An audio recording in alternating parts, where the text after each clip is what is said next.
The Democratic Republic of Congo is one of the poorest countries in the world, and because of extremely complicated mix of politics, armed conflict and corruption, it is also one of the most underreported. At least 17 people have been killed in the Democratic Republic of Congo following a violent anti-government rally. Several police officers are killed in protests in Kinshasa. They are blowing whistles to remind President Joseph Kabila of the end of his term. These young Congolese want him to step down. What are the options for policy today? Are the European Union and other international actors equipped to respond to these challenges?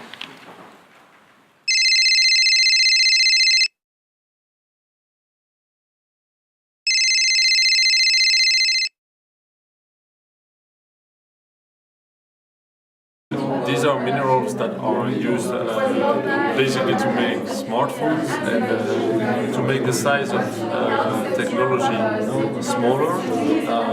And they are extracted mainly in Burundi, I think, and in Congo. I just bought a new smartphone. I had no idea if I was going to buy something with conflict minerals in it or not. There are 4 minerals of conflict in Congo that are in every electronic product we use. Gold and what we call frites, tin, tantalum and tungstène. 1 million European companies use them in their production or import-ready products, being the 4th biggest market in the world, worth hundreds of billions of euros.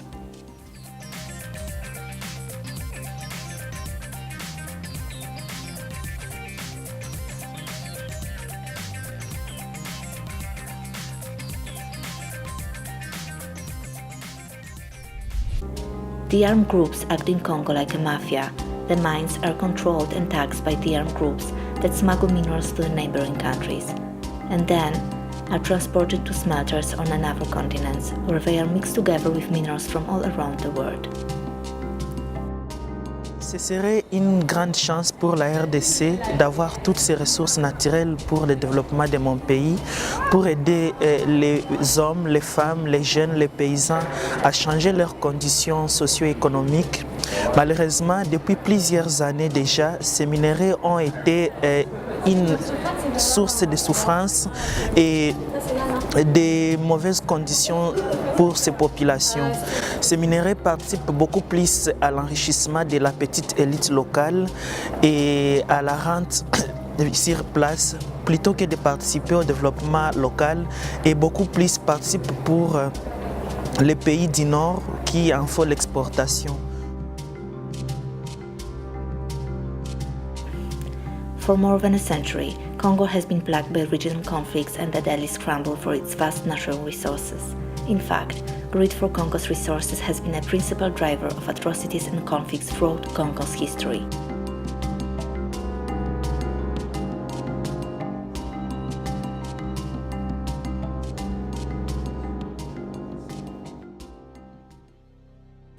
Today, the mineral resources are financing multiple armed groups, many of whom use mass rape as a strategy to intimidate and control local populations, thereby securing control of mines, trading routes, and other strategic areas. Some people decided to do something with it, like US government, which introduced the law that forces US listed companies to identify Congolese conflict minerals in their supply chain. In 2015, the Amnesty International and Global Witness report revealed that 80% of US companies are failing to adequately check and disclose whether their products contain conflict minerals from Central Africa. After lengthy negotiations, the European institutions have also agreed to establish compulsory checks on the supply chain of conflict minerals. The new rules are to force importers of gold and frites to ensure their raw materials do not come from conflict zones around the world. But activists have many doubts. Civil society organizations based in Europe are quite disappointed about the results of the trilogue negotiation because we identify many loopholes in the system that will be adopted. Basically, the fact that the legislation let out half of the supply chain, so the downstream part of the supply chain, the importers of products and semi-products containing the treaty and gold will not be covered by the legislation. Yes, I wanted to have the the import of products in the European Union covered as well. There's no political will to do so. It has everything to do with the lobby in the European Union of mainly the automotive industry, but that's the way it is. The fact that we are importing from smelters all over the world, and we want to know if you import from these smelters where it comes from, forces these smelters to clean up their act as well. So it has a wider effect outside of the Union, and I think that's important. It's not perfect, absolutely not. Even with the part of the supply chain that is covered, meaning the upstream part, the importers of raw material there, the member states and the Commission introduce loopholes that will allow some problematic minerals to enter the EU without any checks. We fear that some companies will benefit from a system that will give them a positive image as responsible importers, while the check to be certified as responsible importers are not sufficient to ensure compliance with the international standards. So there is a risk of whitewashing of some bad companies that would actually import conflict minerals into the EU. But this is not the end of doubts. Dr. Sarah Henan has studied artisanal gold mining in the eastern Congo for several years. Her research proves that official legalization of mines, including creating cooperatives or selling concessions to foreign companies, may reinforce the influence of local elites, also worsening the ordinary people's situation. She's also skeptical about what the proposed legislation is supposed to achieve. After Dodd-Frank, I think it has been well documented that there was a de facto boycott on the ground. For a long time there were no minerals leaving Congo anymore, and then you saw this shift from treaty minerals to gold mining, because gold is much easier to smuggle, so many people went into gold mining. But also in many mines you saw the direct social effects as well. So effects on schooling, children who were not able to pay their school fees anymore, people who couldn't afford health services anymore. So if you look at the effects of this de facto boycott, I think you can never justify, if you look at it from the perspective of the Congolese people, you can never justify a boycott without putting in place alternatives, of course. First of all, indeed, Kabila tried to clean up the mining situation in the Congo.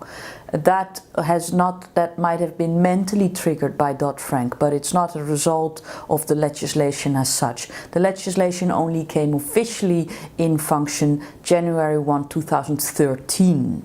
So what Kabila did to get his hands back into the mining sector, because the money was leaving the Congo left and right, and not through his hands, but through rebels' hands and others, is stop the export of 3T and G for a while. And yes, that had huge consequences on artisanal miners in the Congo, but that was not because of import legislation in the US. It wasn't there yet. It was export bans by Kabila. Kabila is one of the country's biggest problems.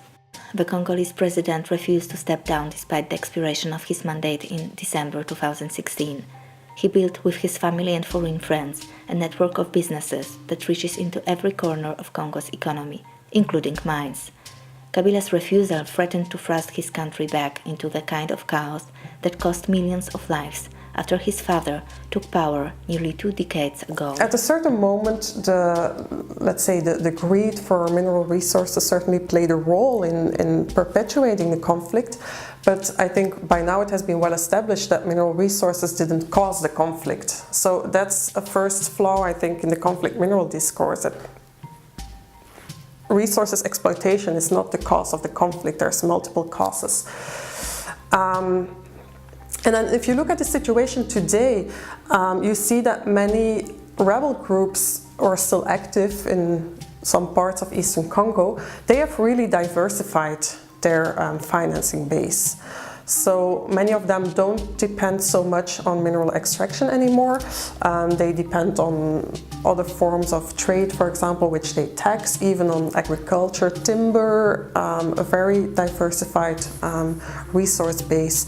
So minerals are not the only source for financing conflict either. So how can you say that cutting the rebels off these revenue streams will stop the conflict?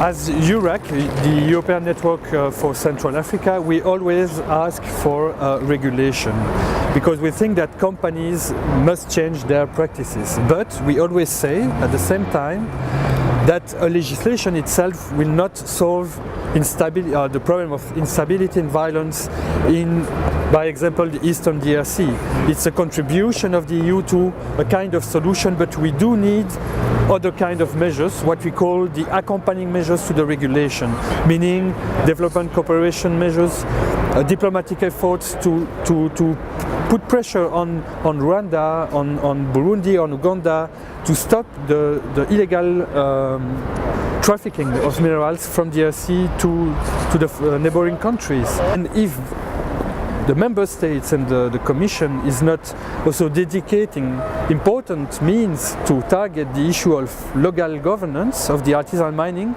the impact will be probably almost or will be quite limited, I would say. Aussi longtemps que la gouvernance ne change pas au Congo, il n'y aura pas de grands résultats dans l'exploitation des minerais, et donc la gouvernance est une grande donnée pour que cette situation change et pour que la législation soit bien appliquée. On peut avoir de bons textes, on peut avoir de bonnes stratégies juridiques, mais si les acteurs ne sont pas suffisamment conscients et du bien-être des populations, on aura toujours des guerres, on aura toujours des conflits armés et ça va durer.